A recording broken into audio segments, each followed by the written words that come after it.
I really appreciate the invitation and opportunity to be with you.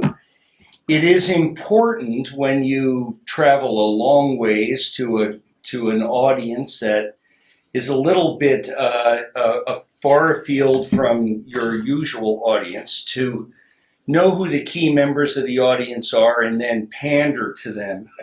So I know who paid my plane ticket. Now, David, I cut out every other ecological slide in this talk because I can only cover so much. But I did at the Grand Canyon Monitoring Research Center, I had a staff of aquatic ecologists, fisheries experts, economists, and whatever besides geomorphology. There are no stoneflies, mayflies, or caddisflies in the Colorado River downstream of the Glen Canyon Dam. The number is 0. The food base is just black flies and midges and a few other things. Okay, that's the pandering to ecology. Now let's move on. No, to be serious, I could talk about a whole bunch of issues, and I look forward to talking about those issues in questions.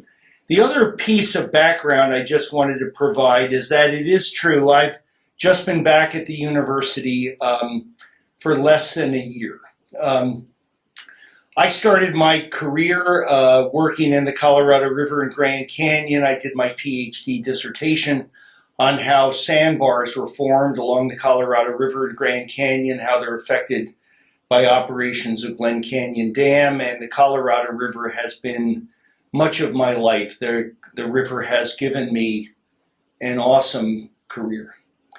And I've always viewed that part of being a university professor was to find ways to give back to society. And I had an opportunity to take leave from the university, and I did. And for 3.5 years, I served as the chief of the Grand Canyon Monitoring and Research Center. That center is based in Flagstaff, Arizona, and it is the science provider to the Glen Canyon Dam Adaptive Management Program, which I'll talk about a little bit later. I had to serve many masters. My bosses in the line chain of command were the U.S. Geological Survey. Every stakeholder who was part of the adaptive management program thought that I worked explicitly for them. The Bureau of Reclamation operates Glen Canyon Dam, and Western Area Power Authority distributes the power, and those power revenues fund the agency. This agency I ran is about a $9 million a year operation. And because the Colorado River is so political, I worked directly with the Assistant Secretary for Water and Science and essentially served as one of the primary advisors to the Department of Interior on Colorado River water policy. I've been back at the university a little less than a year, as I said, and I am thankful for the opportunity I had to do that. And what I want to share with you is insights that come from my life as a river scientist focused on the West rivers, and also the perspectives that I have from having been inside the administration for the last few years. The Colorado River and the Rio Grande are the two great western rivers that we share with Mexico. They both carry snowmelt runoff from the Rocky Mountains to the ocean, the Gulf of Mexico and the Sea of Cortez. The width of each of these lines is proportional to the mean annual flow of each segment of river before large dams were built.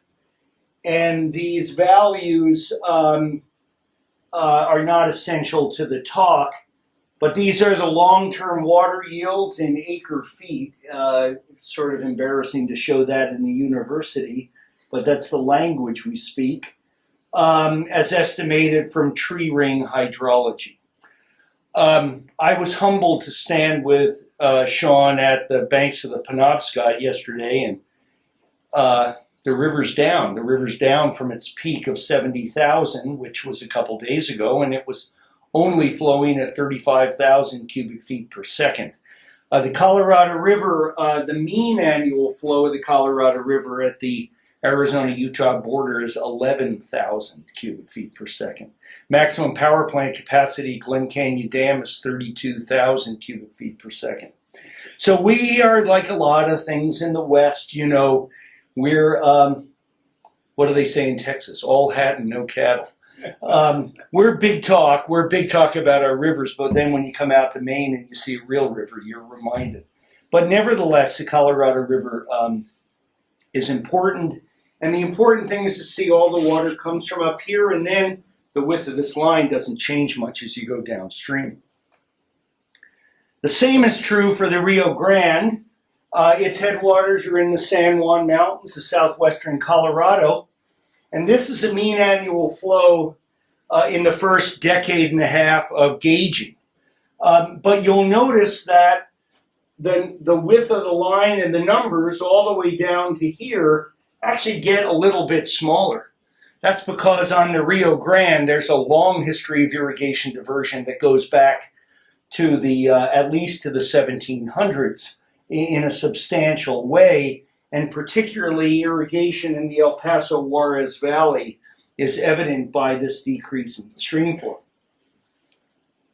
But I'd like to point out, and this is a geography that I did not know till I started working in the Rio Grande, and you'll notice the width of this bar coming out of Mexico is greater than even the mean annual flow coming out of the Rockies. This river is called the Rio Conchos, and it comes out of the Sierra Madre Occidental, drains the state of Chihuahua, and this is the hydrology of the Rio Grande, early part of the 20th century, above the Conchos, and this is that hydrology below the Conchos. So you can see a fundamental change in flow regime further downstream. But the fundamental message that these great rivers primarily carry water from somewhere else across really dry places is the essential message I'd like to leave you with. But the other attribute of the West's rivers, particularly these in the Southwest, is that they carry tremendous sediment loads. Bob Mead did an estimate of the fine sediment yield of streams at the time of substantial European contact. And the Missouri-Mississippi system delivered more sand and mud to the sea than any other river. The Colorado had the second largest yield and the Rio Grande the third largest. And so different from Maine, we worry a lot about fine sediment in these rivers. It's a natural part of the system, and it's a fundamental driver of the ecosystem. Here are some photos from the early 20th century of the Rio Grande in different areas of Big Bend National Park. Here is a photograph of John Wesley Powell's boat on the second Powell expedition in Marble Canyon and Grand Canyon National Park. Here's flows in the Colorado River Delta in Mexico. The Colorado River was a navigable river by paddle wheel steamboats through the entire length of the modern border of Arizona and California before railroads were established. The wide range of flows of the river was cold, it even had ice on it in some years, even in the Grand Canyon. It got very warm in summer, tremendous sediment load, big rapids in the canyons, and wide-ranging sediment loads, flows, and temperature caused a very harsh environment and ultimately led to a unique fish community. A unique fish community, although depauperate in its number of species, 75% of the native species of the Colorado River system are endemic. They live nowhere else on Earth. So guess what if you build dams and you make the rivers of the Colorado River system just like every other river in North America or the world? Then those unique characteristics that gave those fish a start and in which their life history was developed, those changes are tough on them. You all know that the American West is driven by the fact that we live where we choose to, and then we route the water and the electricity to wherever we feel like living. And that's what we do. And so we have built vast, long canal systems to route water to the large urban areas, and the rest of the place is still pretty sparsely populated. You may be familiar with a book written in the 1970s about the Colorado River titled A River No More, that portrays an image of the river as bone dry. Well, a more precise vision of the Colorado River that I'd like to move you towards is a river that actually has plenty of water for most of its course. And the reason is that all the senior water rights users and the most politically powerful water users are in the very downstream end of the river system. And so the aqueducts that take water to Southern California, that take water to Phoenix and Tucson, that deliver water to Las Vegas, or significantly to deliver water to the Imperial Valley of California, all essentially guarantee that lots of water stays in the river up there to get it down here. And so you have a large part of the watershed upstream that has lots of water, a segment here in which you're progressively taking water out, and then the river no more is really this tiny short area within Mexico where the river flows through the delta. And so when I think about the Colorado River, I think of it in three parts. The upper river, where the water comes from, with a few very large reservoirs, the largest being Lake Powell. The transformed river between Lake Mead, Hoover Dam, and several other reservoirs, in which 50% of that length has now been converted to reservoirs, and then the delta. So the river isn't divided into equal parts. It's divided into unequal size areas depending on what's fundamentally going on there. And so when we talk about restoration opportunities, we have to be precise about the challenges of what part of the river system we're trying to restore. In contrast to the geography of the Colorado River, where no one basically lives up here, and you've got some diversions going there to Salt Lake, some diversions going to Denver, but most of the water stays in the river, and all the big users are here, and therefore you've got, the problem isn't dewatering. In the Rio Grande, there is tremendous irrigation use here in south central Colorado, substantial water use in central New Mexico, and then tremendous water use in El Paso, Juarez. I don't know how many million people live in Juarez. It's an enormous city. And then the rest gets diverted here. And so the width of these bars are proportional to the mean annual flow in different periods of time. The northern branch of the Rio Grande that we describe today as one of the longest rivers in North America actually is, for all intents and purposes, cut off from the river down here in Big Bend. All this water is fully used, such that essentially no water gets through. Why? Because the geography of water use is lots of water use up here. And so it's important to understand that fundamental geography which constrains or provides opportunities to what you can do in a landscape. The other perturbation besides taking water out of a system or building dams is that large reservoirs are complete traps of sediment.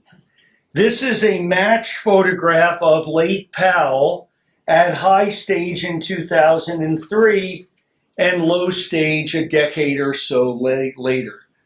100% of the sand, silt, and clay that came out of the upper basin is trapped in Lake Powell. So the downstream effects of dams depend on the physical changes, depend on those changes in the hydrology that would induce a river downstream to fill with sediment versus the changes downstream that would induce a river to evacuate and erode sediment. If you take all the sediment out of a river, then the river has excess mechanical energy and erodes its bed and banks downstream. But if you reduce the floods, you reduce that mechanical energy because most of the sediment transport occurs during floods. And so in understanding the downstream effects of dams, you have to understand the relative change in loss of sediment and change in the flood regime. You can think about it this way in a very simple-minded way. If we decrease the flood regime of a river and we don't change its sediment supply, the river can't move as much sediment, you're still pouring sediment in. So you'll shift from no change this way. Above this line, you have too much sediment. If you take all the sediment out and you don't change the flood regime, the river has too much mechanical energy and the river erodes its bed and banks. And the two kinds of problems are different physically and are different and ultimately have different ecological significance. So a few years ago, I worked to quantify the degree of perturbation of every significant river segment in the West. These are all big rivers. These are different places below different dams. This line is that equilibrium line. It's not quite the one-to-one line. We had to mathematically sort of show why it would be this. But the point is, there are a bunch of rivers in the United States that have been perturbed in the sediment deficit, some that have been perturbed in the sediment surplus.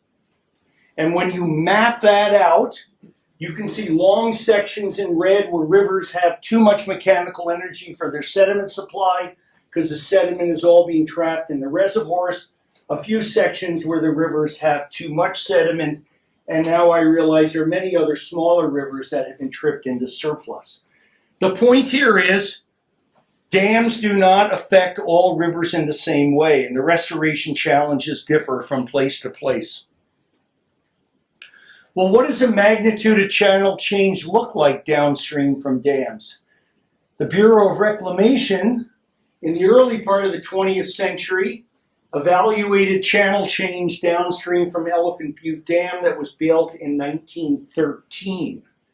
And they identified a long section of river between the dam and El Paso and Juarez, where the river in size then eroded its bed. And then, through the El Paso Juarez Valley, that sediment moved from here to here. Other sediment came in, it went kerplop. And in the early 1930s, the Rio Grande between El Paso and Juarez, its bed was higher than the city streets. Further downstream, just upstream of the Rio Conchos, you had no water in the system and all sorts of little desert tributaries coming in from the Chihuahuan Desert, and the river shrank, filled, and narrowed. Too much sediment. I'm just trying to belabor the point that we have a good sense of the geography of it. All sort of makes sense below dams, but the problems that we try to fix are different from place to place. That's my message. Um, Suffice it to say that measurements by the Bureau of Reclamation on the lower Colorado River downstream from Hoover Dam, that's Hoover Dam up there on the right, this is Yuma at the Mexican border, down here to the left, long reaches in deficit where the bed eroded. We know how much sediment per unit distance was eroded out. This is progressive time. There was a wave of degradation that occurred in the river below Hoover Dam, but then further downstream Kerplot, the river's filled with sediment. So it's a balance of the two. Below Glen Canyon Dam, the bed eroded 3 to 5 meters. The ecological ramifications of that to the riparian ecosystem is that if you have a river that the bottom of it drops out, right, and at the same time you implement flood control, which means the river doesn't flood as high as it used to, but it's lower to start with because it's eroded out, right? So it doesn't get as high, it's lower to start with, and guess what? The river completely abandons its pre-dam riparian community, and you're never going to get it back.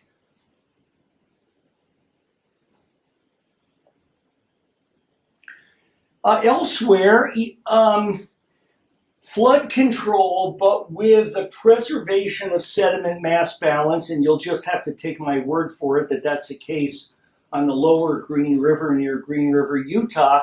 Rivers will narrow and resize themselves based on the changes in the flood regime, even if the sediment mass balance doesn't change, because rivers scale to their flood regime.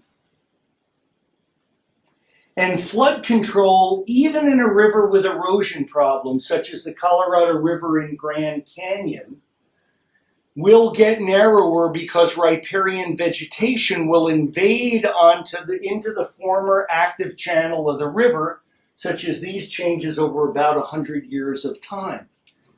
And so, in some places, increasing riparian vegetation is viewed as a good thing. But in a place like Grand Canyon, if that's the world that the National Park Service protected, some people want this world, not that world. And lastly, another river with all the water taken out of it is the San Rafael River in central Utah.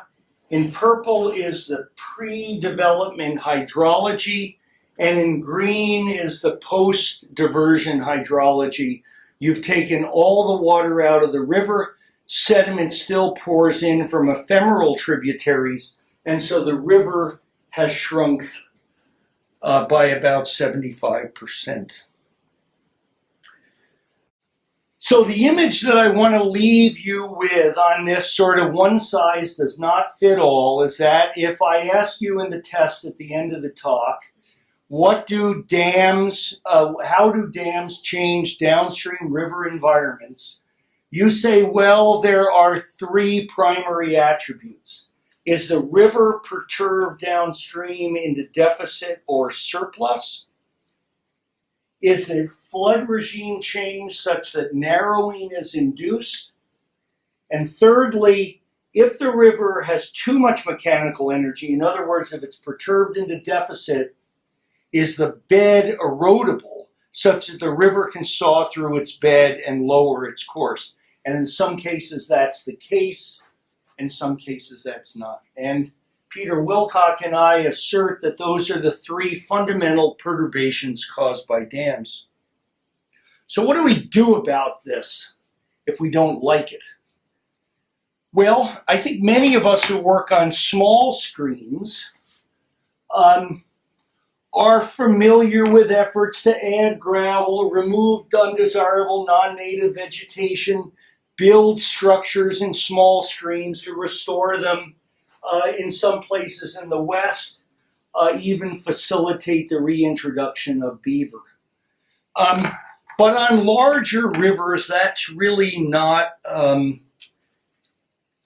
desired or practical. And so the approach has been to manipulate flow regimes. And so efforts to define desirable attributes of an environmental flow, such as described in this simple diagram out of a National Research Council report. Some other emerging ideas as sort of functional flows is a paper that Sarah Yarnell and I and others published in Bioscience 2 months ago. There are approaches to doing this, and just because of what I know, I'm going to stick to sediment transport and geomorphology for a while and then use that as a vehicle to talk about some policy issues. There's a whole other world of this, which is fish and food base, and I do get that. I do understand that. All right. So if we link environmental flows to rivers that are perturbed into deficit, what do? We could add sediment to get to this equilibrium line. If we got a river that can't move sediment, we might want to add floods to make it, to get back to that equilibrium line. Well, I'll come back. I'll talk about this sort of approach at the end of my talk, but I want to talk first about a well-known deficit a river in which we're trying to manage deficit without augmenting the supplies yet. And that's the case of sandbars in Grand Canyon. Here's a set of matched photos going back to 1973. This is not an uncommon image of the erosion of sandbars in Grand Canyon. And these sandbars are the campsites used by 20,000 plus river runners a year who run the canyon. The distinctive architecture of these bars provides slackwater areas that are used as rearing habitat for an endangered fish species. There are some other ecological reasons, but we care about keeping these, and we're trying to increase the number of them. The width of these arrows is proportional to the mean annual sediment load before Glen Canyon Dam was built and after. 96% of all the sediment that flowed through Marble Canyon, this section here, is now stuck up in Lake Powell. And so whatever sediment comes in the Paria River to that reach. And so at the confluence of the Paria River and the Colorado River, the entire fine sand supply of the river out here is all coming from this little tributary. And so the science that I and other people, I feel very proud of what I've done there, but I'm certainly not alone. I've been privileged to work with lots of smart people. We sort of collectively came up with this scheme that when sand is delivered from the Paria River to the Colorado River, it just sits on the bed of the river. If we don't do anything, it's going to hop, skip, and jump its way down to Lake Mead. Nobody will know it was there. If we can collect sand during a season when sand comes in and then schedule a flood, roil up the water, get high concentrations in the water column, then and just have the floods occur for just long enough that the concentrations are high and then drop the flow, we will have transferred some of that sand from the bed of the river into the eddies, and then when the flow goes down, those eddy sandbars are larger. That's the whole plan. And so there's a whole science story of how we came to this paradigm. So the flood regime, and this is simply the real releases at a Glen Canyon Dam in 1996, when the first of these floods was scheduled, and it was 7 days long. And in blue is what the flood would have looked like had Glen Canyon Dam not existed in 1996. So nobody should discount the fact, or nobody should think that the floods we have in Grand Canyon are anything like the true ecological disturbance that used to occur. And if somebody says, why are they so short? Because they're only this long, because that's how long the high concentrations remain in the river. So that demands a whole lot of science and engineering to figure out how much sand came in, how much sand would be mobilized by a flood, how long is a flood supposed to be, how high is that flood supposed to be. Those are pretty sophisticated engineering decisions. And I'll show another slide which sort of illustrates that. But the other piece of affecting change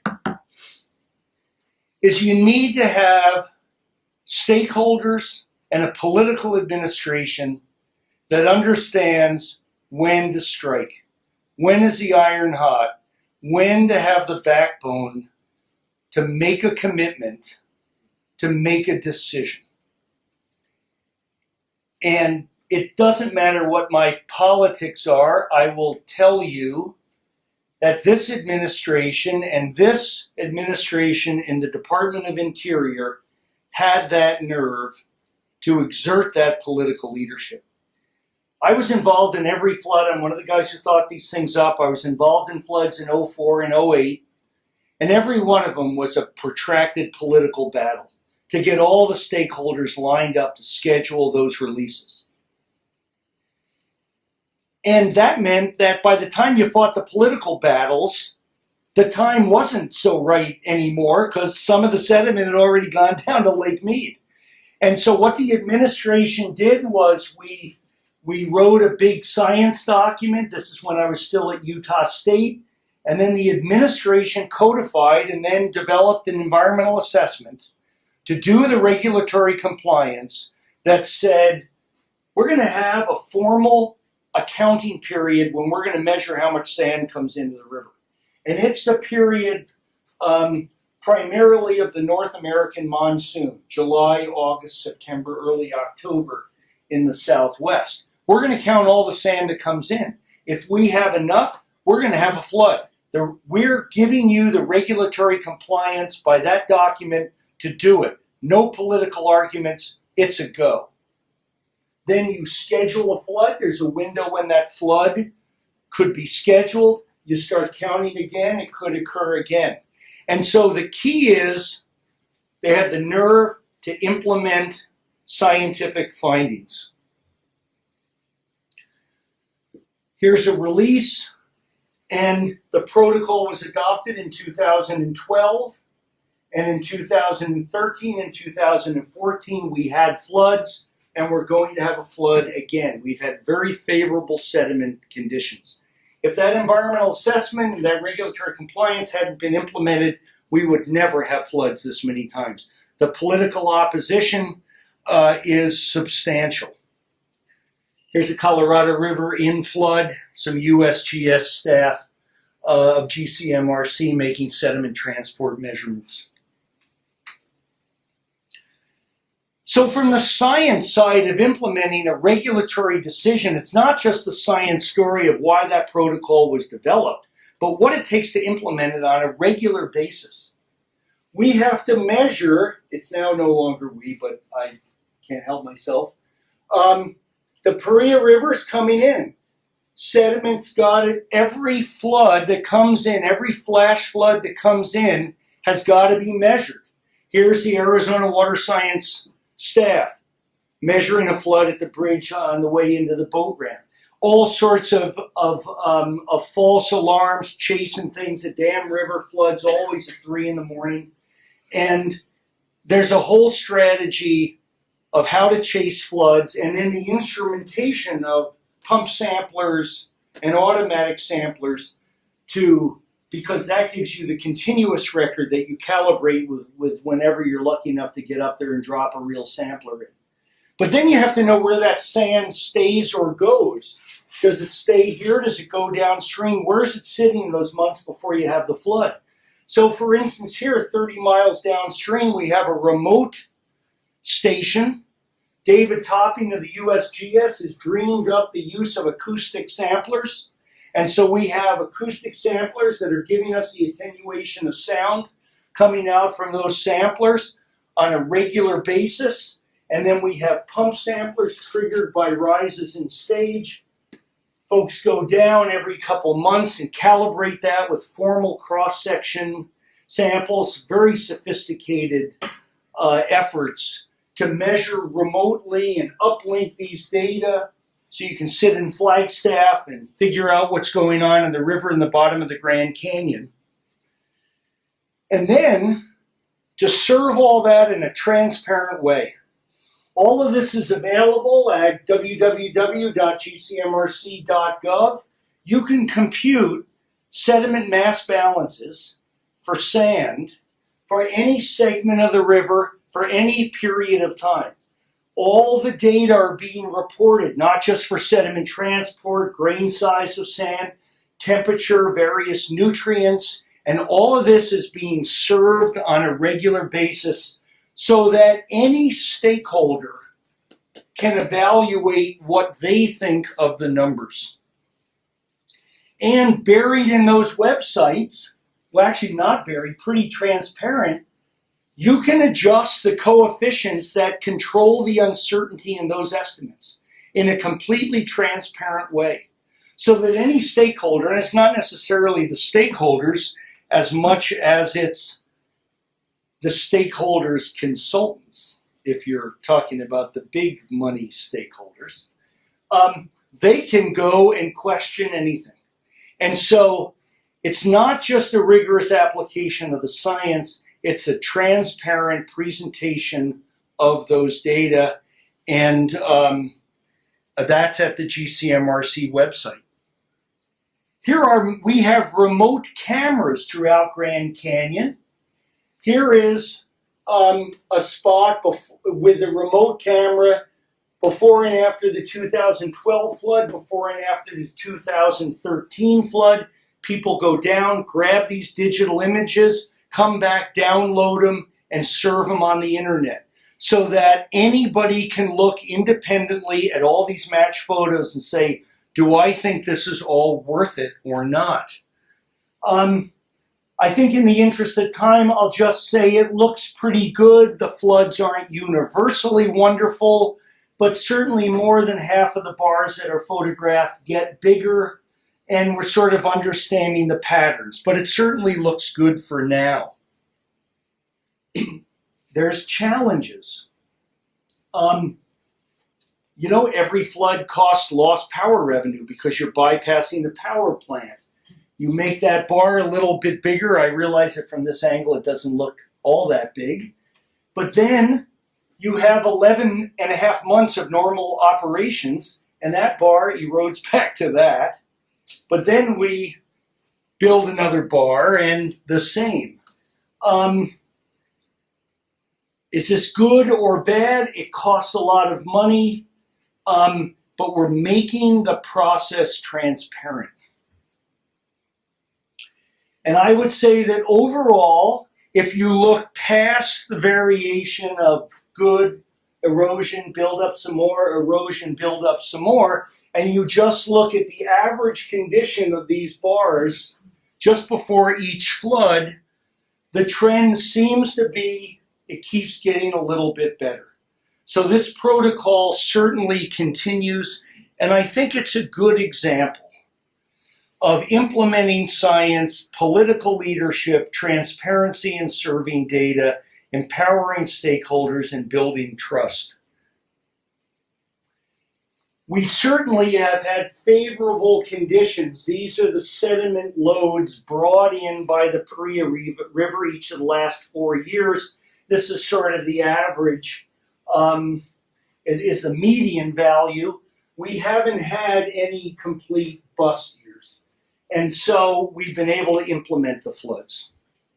All right, now I'm going to change gears and talk much more quickly about an alternative, which is dealing with too much sediment. This is the Rio Grande and Big Bend National Park.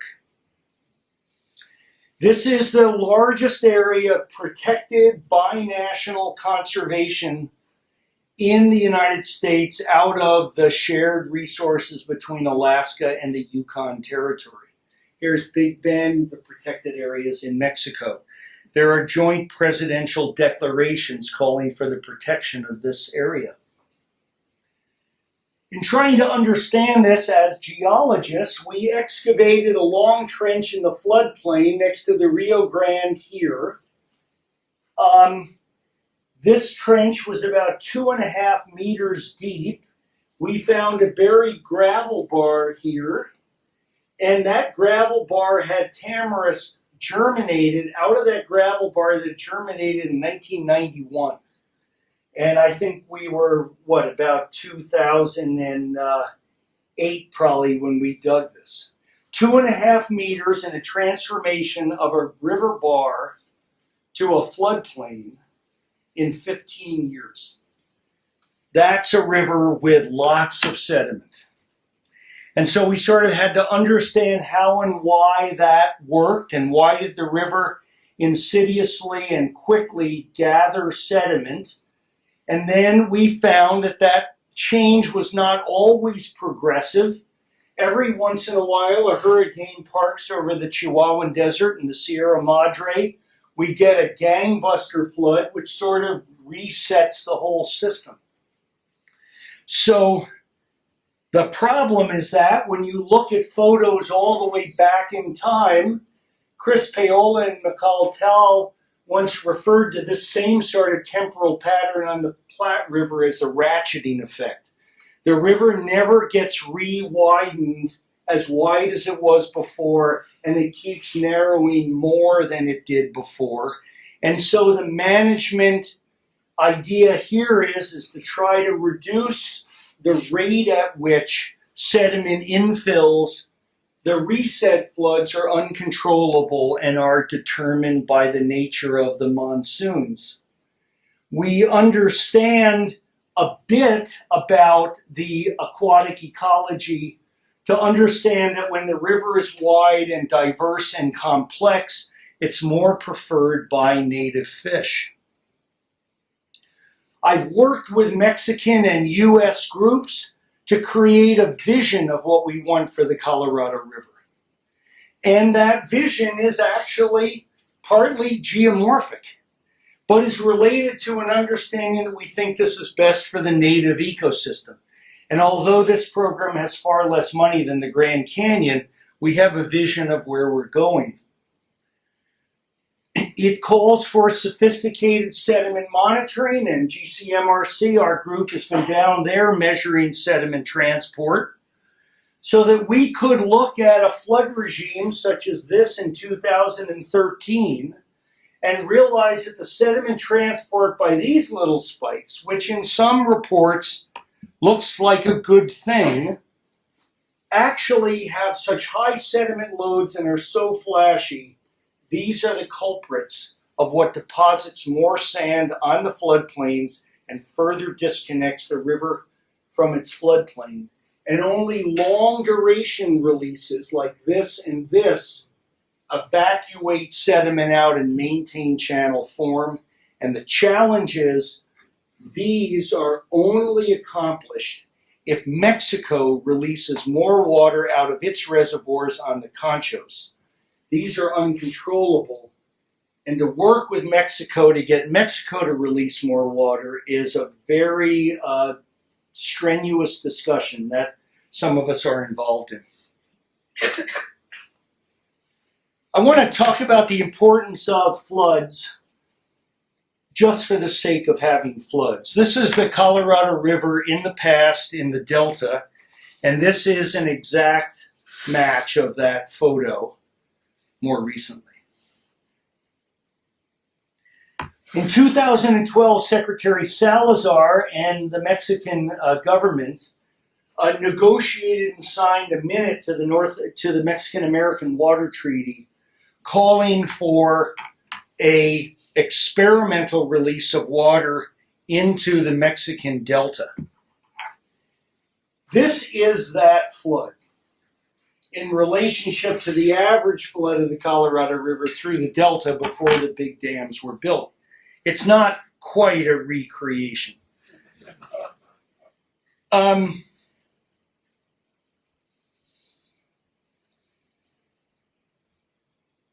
where'd it go? There we go. Anyway, I worked with the science team. I led the USGS efforts to plan what we would do in designing this flood and studying its aftermath.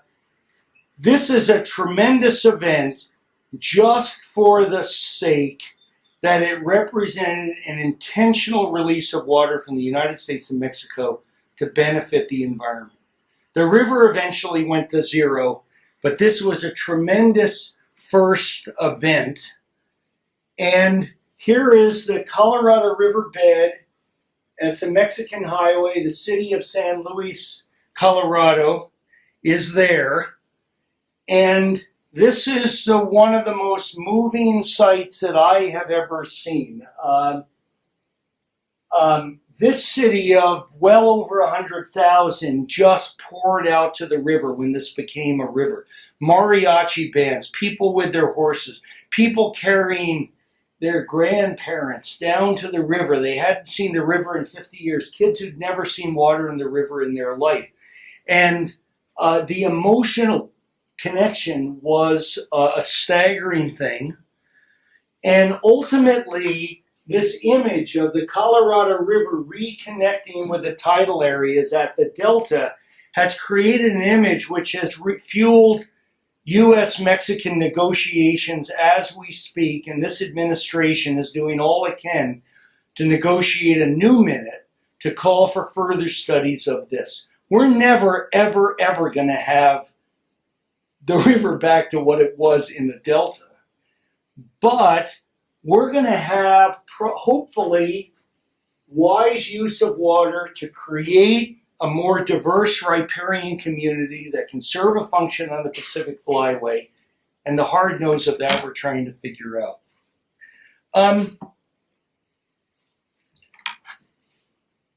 Where we go from here. This is the Department of Interior's projection of what with uncertainty, of what the water supply might be out to the middle of this coming century, of this century. And this is the increasing demand. This graph is hugely important because this graph, the federal government is acknowledging that there's not enough water supply for the likely demand. And this is the first time that the federal government has acknowledged that. That creates an enormous opportunity to look at a whole range of things.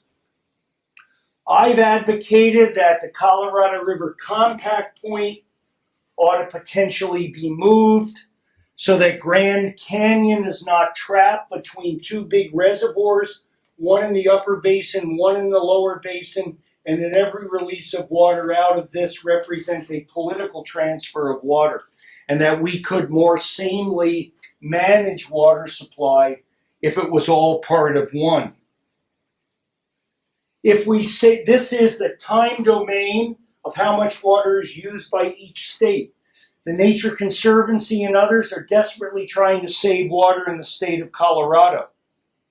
But we have no mechanism to transfer that water and get it all the way to Mexico. We can save water within a state, but we can't find a way to save water and transfer it to Mexico. That's going to take big political leadership. Someday, we're going to have to be transferring sediment around these reservoirs. It's expensive, but we're going to have to do it. We have a vision of rebuilding sandbars in Grand Canyon, but in another forum, I could talk to you about every stakeholder who's formally involved in the Glen Canyon Dam Adaptive Management Program, tribes, lobbying groups, the states. And this is actually the desired future conditions for the Colorado River and Grand Canyon. Take your pick. Every stakeholder's got one. We don't know what we want, and some of these are helped by floods and some of these are hurt by floods. We desperately need a clear vision. I would assert that the vision doesn't have to be the same for the whole river. The vision can and should be different for different places. We have to pick where we fight our battles, where we fight on the Yampa River to not let any more water be diverted at all, and where we try, obviously, for very modest successes, like in the politically charged Delta. We have to be precise from place to place. In the interest of time, this last piece I'm going to skip through and close. I've tried to show you that dams and diversions affect rivers in different ways depending on where you are in relationship to the large-scale watershed. It presents different kinds of problems.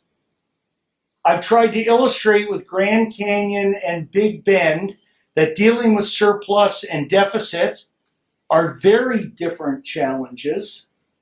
And I very quickly went through and tried to point out that we're going to have to think about things at a large scale, big politics, big spatial scale strategy with political leadership if we're ever going to break the logjam, pick the right battles to fight in the right places.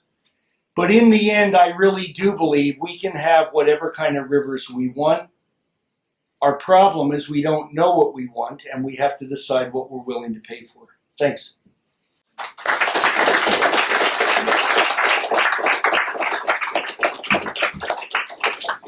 have to leave to go to other courses, possibly, but we'll take time for a couple questions. Jack, anybody? Yeah, Joe. Yeah, I'd wonder, I mean, is there a constant or uniform thickness of sediment at the bottom of the river of the Grand Canyon, or is it really patchy with some large deposits of sediment and some that even bare rock at the bottom? The river is definitely on bedrock in places. We've had side scan sonar traces multiple times. There are bedrock islands in parts of the river. There are extremely deep scour holes.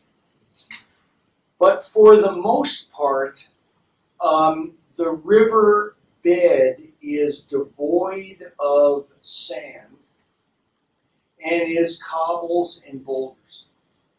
The sand, which is the suspended load of the river, is all stored in the eddies and in a few discrete pools. So we monitor the sand spatially by where is it in the few deep pools.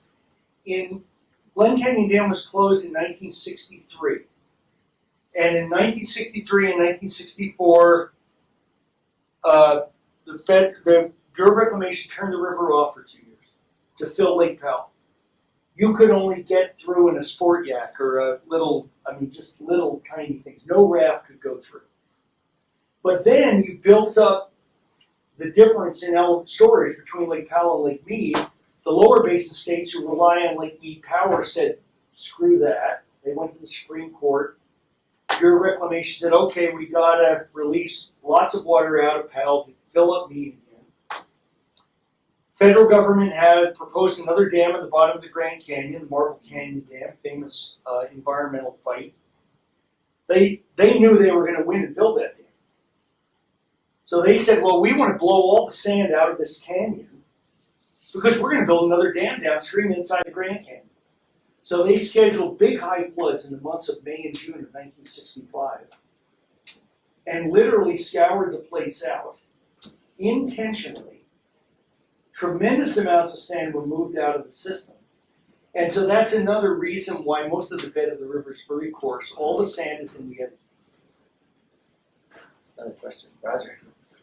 If a river is at grade, so it's neither eroding or depositing over its full length, and you put a dam across it, it's pretty obvious to me why you get erosion below the dam. It's not obvious to me why you get deposition further downstream. Well, first off, the river will only lower its grade if it can. So in a place like the first 15 miles below Glen Canyon Dam, the river had enough power to lower its grade. And so it completely eroded through the sand, and it lowered its gradient, decreased about 25%. In Grand Canyon, the hydraulic controls are bouldery rapids. The river doesn't have the ability to move any of those boulders out of those rapids. So further downstream in Grand Canyon, what evidence we have is that the rapids are actually aggrade because the boulders are too coarse. The surplus reaches, the rivers primarily accumulate sediment. They accumulate it by floodplain aggregation. They accumulate it by narrowing. But the beds have aggraded. And in some cases, they become anastomosing or multi-thread channels. Why have they aggraded? Because there's not... Is it because of the change in flow regime? Right, it's entirely the change in flow regime. Any other questions for now? If you have interest in Jack's papers, he's written on a number of the rivers and a number of contexts, including the Colorado and his topics at Rio Grande today. The same place where I downloaded information on them at the Utah State website for him hosts all these. So.